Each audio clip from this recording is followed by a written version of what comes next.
When you first started, you play it one way, and then years later, when you matured in certain ways, you go back to it and you see it in a new place, Right, the same pieces. Yeah. But I wouldn't choose that. I think I would get bored after a while. Of just written music, Yeah, just playing playing other written people's music. music. Yeah. It's fun. It can be fun, but Ruben, how was it? What? Eu tenho duas crianças. E eu posso falar vendo hoje meu filho estudando piano. His 2 kids. Yeah. E assim, foi maravilhoso ver o processo dele. Primeiro, ele começou a aprender algumas coisas e eram fáceis. E depois eu tentei fazer a transição dele para prática do piano, que já não era tão fácil. E aí ele queria escapar daquilo. E a cada avanço que ele tinha, ele começava a se divertir cada vez mais. E hoje ele está fazendo exercícios porque ele quer tocar coisas que ele já gosta só de ouvir e ele quer fazer aquilo. Então ele ultrapassou aquele processo do... Sabe, é um pouco chato. O estudo, a prática se tornou algo divertido também. Isso porque é o importante. caminho para chegar no objetivo dele, que é tocar aquela música que ele gosta. So in the end, practicing has to be fun. Yeah.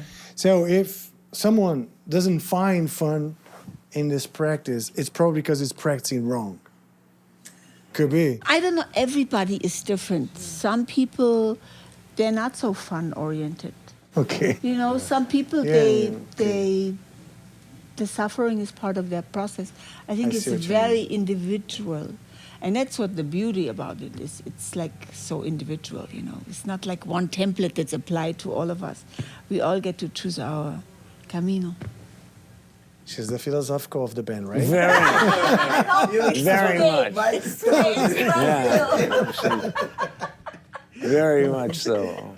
That's very nice. She's the one with the brains in my band. How do you guys see music education nowadays? Did it change from the past? Was it more strict in the past, and now we're finding more ways to make it more fun? Maybe, I don't know. In the past, it was a little bit, depending on the teacher, you would get some different people who were pretty strict, and some people, and when I was at Berkeley, in music school in Boston, music college now. Well, when I went there, it was just music school, but then they accredited, you know, it got accredited, and now it's a college. It's 15 they times became more serious. expensive. After 30 years. But it was great. But it was more. There were certain teachers that were kind of kicking your ass and really kind of, like a couple that I can think of that were really, and we used to just kind of laugh about them. But they were good teachers, so we'd go in there and just really get what we could get. And there were some that just more had a way of teaching you difficult stuff, but making it more fun and more like, this is what's going to happen if you learn this. This is, you know, some people. I remember my first piano teacher. She used to have a hammer. You know, back then, the teachers were allowed to hit the children. Okay. Also, so she had a hammer, and every time you played a wrong note, she would hit your finger with a hammer. To a point that you can't play anymore. You're lying. No, but she would grab my finger and hit it on the key pretty hard. Oh, yeah? Yeah, she would. I'd be like, okay, B flat, B flat, B flat. That was like old school. That's why you're so scared of B flats. That's why you're so scared of B flats up to now. B flats. But you know what? I see her point. My piano teacher always said to me, and I never got it, the fingers are stupid. They remember long notes. You got it. They remember wrong notes. The fingers remember wrong notes the same as right notes. They can't tell the difference.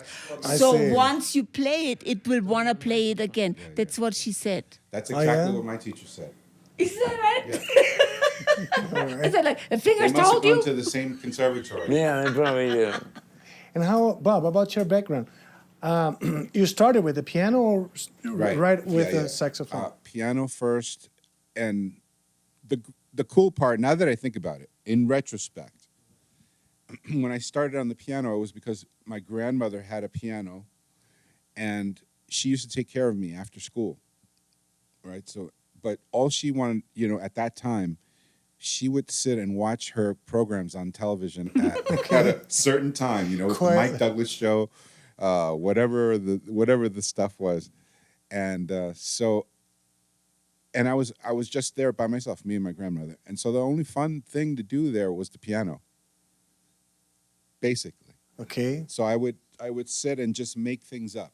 So it was like a toy for you. stories, like a toy, yeah, like stories, like Nice. the monsters here and the Little Red Riding Hood and the whatever, those kind of things. But then yeah, I started with basic piano stuff, and I never really got into it well because when I started hearing saxophone on the radio, I wanted to play saxophone, and it was so easy compared to the piano. Okay. The piano, you Really? had to read all those notes and have a left hand separate from your right hand. But that whole saxophone's thing. hard. No, but it's Saxophone, one yeah, line. You just have to read one line. It's like, oh, okay. I mean, I could do that. You were easy at that. Easy at that. Did it take long to get a good sound with the saxophone, or it takes Not forever? too long. I think I've always He's a been a big natural. guy. He's a Yeah, I always natural. been a big guy, and I took to it right away. Yeah, I was lucky, just natural. When music started to get serious for you, when was it? When I was about 4 years old. Oh yeah, serious. Yeah, my grandmother was watching television, and I was like this. No, You're joking. Okay, when you it's heard, never been serious. it never been By the serious. way, yes, no, it's never serious. It's a side job. It's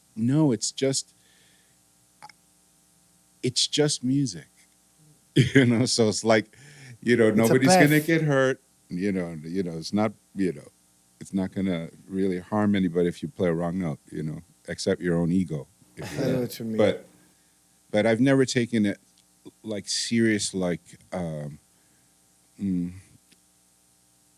my main objective with playing music is to have fun, so that the people listening will have fun. Let's see.